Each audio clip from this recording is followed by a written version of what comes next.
ज्योति अपनी सच्चाई प्रकट होने दे।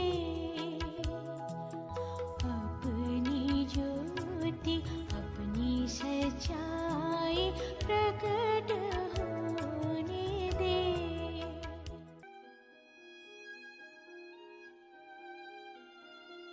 परमेश्वर के रहस्य बाटिए भाई भक्त सिंह के द्वारा। अप्रैल 23। परमेश्वर की महिमा के रहस्य। इसलिए अपनी और अपने पूरे झुंड की रखवाली करो, जिसके बीच में पवित्र आत्मा ने तुम्हें अध्यक्ष ठहराया है, कि तुम परमेश्वर के झुंड का पोषण कर सको। प्रेरितों के काम 20 अध्याय 28 से 32 पद तक। बाइबल हमारी सारी जरूरतें पूरी करने के लिए हमें एक पूरी योजना प्रदान करती है।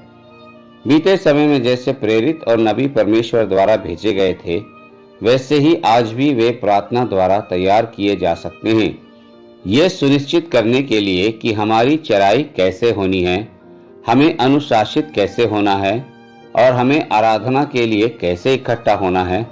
हमें एक सही तरह से परमेश्वर के वचन के अनुसार चलने की जरूरत होती है। एक प्रेरित के रूप में पौलुस की अनेक प्रकार की सेवकाई थी। उसे एक प्रेरित और एक नबी व एक सुसमाचार प्रचारक और चरवाहे पास्टर की तरह काम करना पड़ता था। परमेश्वर के सेवकों की आज यही सेवकाई है, लेकिन क्या हम इस सेवकाई को पूरा कर रहे हैं? अगर हम स्वयं ये काम नहीं कर सकते तो हम ये प्रार्थना करें कि परमेश्वर ऐसे लोग खड़े करे कि उसके झुंड की रखवाली की जा सके। आत्मिक तौर पर हमें मिलकर खड़े होना है। हमारी एकता में ही हमारी सुरक्षा है। जब कलीसिया के रूप में हम एक बने रहते हैं, तब शैतान के हमलों का एक ज्यादा बेहतर तरीके से सामना कर सकते हैं। आप अकेले खड़े नहीं रह सकते। यह हो सकता है कि परमेश्वर ने आपको सामर्थ के साथ इस्तेमाल किया हो और इसके लिए हम परमेश्वर को धन्यवाद दे सकते हैं, लेकिन याद रखें कि जब शैतान आप पर हमला करता है, तब आप अकेले ही पीड़ा सहते हैं।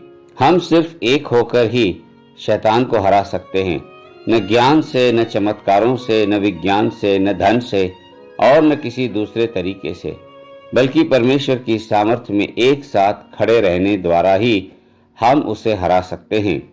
आत्मिक एकता सिर्फ कलीसिया में ही संभव होती है, जहां हमें सबसे पहले एक परिवार के रूप में, फिर सहकर्मियों के रूप में, फिर प्रभु यीशु मसीह के सहयोगियों के रूप में इकट्ठा किया जाता है, जो एक ही देह में अनेक अंग होते हुए भी एक ही सिर के साथ जुड़े हैं।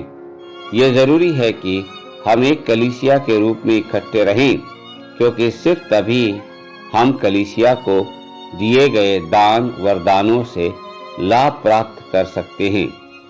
प्रेरित, नबी, शिक्षक और पालक सब एक साथ मिलकर काम करते हुए और एकता में बने हुए